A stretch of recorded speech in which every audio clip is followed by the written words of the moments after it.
Surah Al-Anbiya, Surah Al-Taha, and Surah Al-Maryam, and Surah Al-Kahf. This 18th chapter of the Holy Quran is from my first earnings,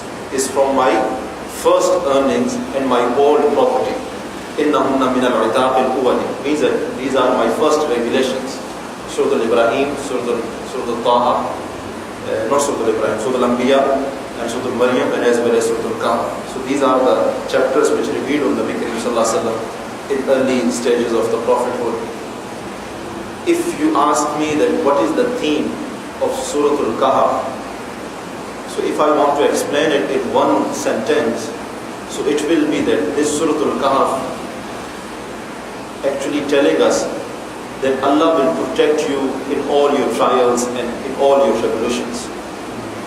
Once you are holding the hand of Allah subhanahu wa ta'ala, once you are holding the rope of Allah subhanahu wa ta'ala, that is the Quran and the Sunnah, He will never leave you alone. No matter what circumstances in which you are, He is there to help you once you believe on Him, once you trust on Him, once you put your complete trust on Him. You understand it? Complete tawakkul on Him. If you are doing so things will start to fall in place by itself. But one thing we need to do is to fulfill the rights of Allah subhanahu wa ta'ala. Once we are fulfilling the duties of Allah, Allah will fulfill our duties inshallah. Once we are not disappointing Allah, Allah will never disappoint us. This is the theme of Surah Kahf. Surah Kahf is all about this thing, just giving us the encouragement, giving us the hope. And there are a lot of stories in the Surah Kahf as well, because this Surah Kahf is full of stories, and very amazing stories, mind-blowing stories, extraordinary stories. Very interesting stories full of lessons, full of excitement, amazing. That is why we have chosen this chapter to recite and to understand as well. And you know what is amazing? Each story is related with one of the trial. Each story is related or linked with the trial. Like let's say, in the chapter there are around, if we talk about like basic stories, there are around 4 stories that Allah subhanahu wa ta'ala mentioned in this chapter. And each story is linked with the trial.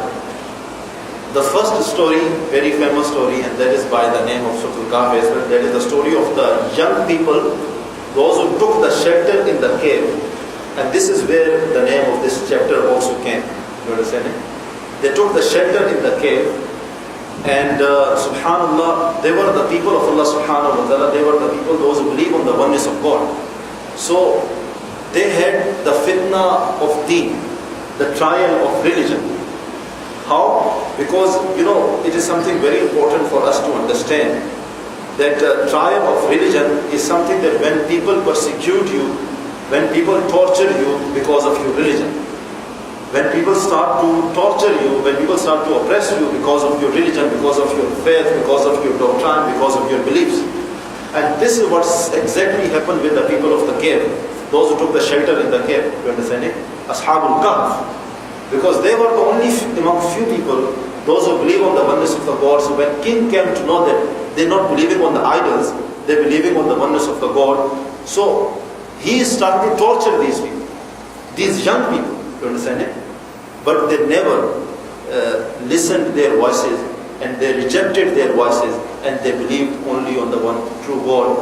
And subhanallah, so then they ended up to take the shelter in the cave, and Allah Rabbul Izzat helped them, and Allah Rabbul Izzat rescued them. So this is just a bottom line I'm giving you. I will discuss in the detail when we go in the verses of Surah Al-Kahf inshallah. So this is the first story. So Allah subhanahu wa ta'ala tested them with the trial of religion, and they overcome this trial as well.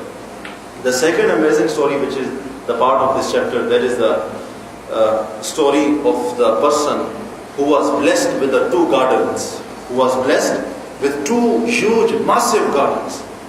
So once again, this is the next trial, and this trial is the trial of mal, the trial of wealth, the trial of wealth, the test of wealth. Allah, sometimes Allah subhanahu wa ta'ala, He does not only test us by taking the wealth from us, He also tests us by giving the wealth, by bestowing us all the riches, all the wealth, that whether this person is going to remember me, is going to thank me or not.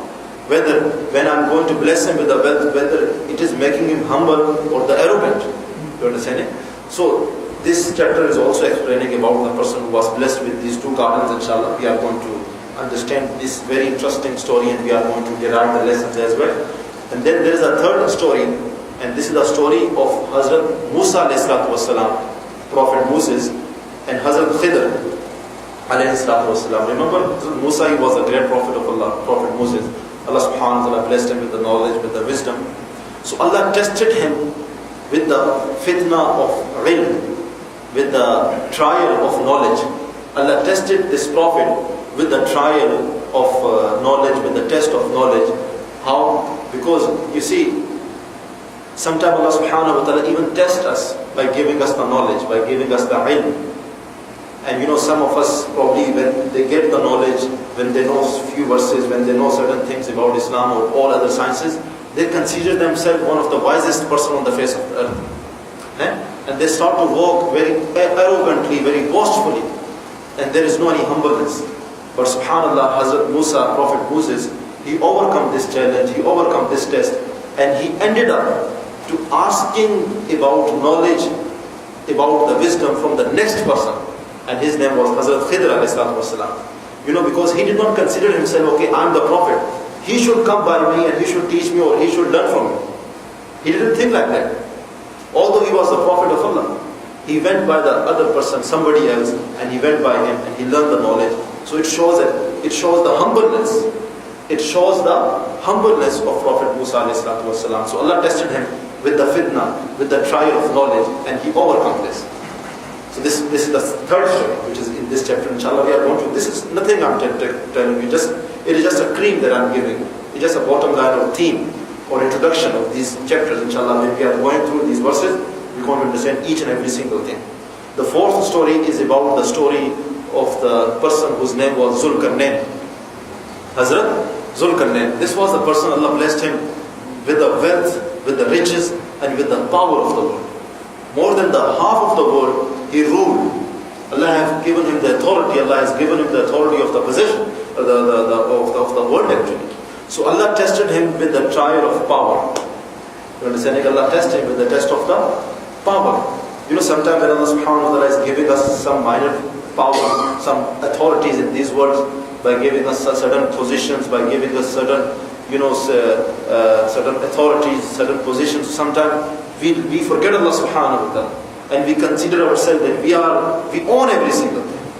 But Hazrat Zulkarnain, although he owned more than the half of the world, he said to himself and he said to his people that although I own these things, I own all the territories, all the boundaries, but in reality I own nothing. Whatever it is I have belongs to Allah subhanahu wa ta'ala. Allah is the Malik and Allah is the Malik. Allah is the King and Allah is the owner.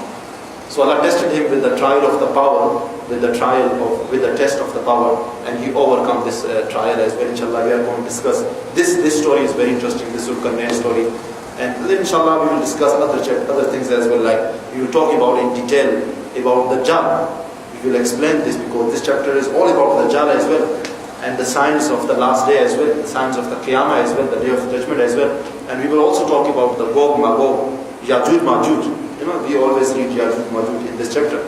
So inshallah, these are the things that we are going to talk, inshallah. So this is just a theme that I have given to you so that you can understand, okay, what we are going through, inshallah. And then it has amazing things in this chapter as well. So inshallah, in the next session, I will tell you that why Allah subhanahu wa ta'ala revealed this chapter on beloved Prophet Muhammad sallallahu alaihi wasallam. I'm going to give you the explanation of this answer in the next session, inshallah. And then in the following session, we will begin from the very first verse of Surah Kahf, inshallah, the Tafseer and the explanation, inshallah. So, wa akhiru da'wana, alhamdulillah.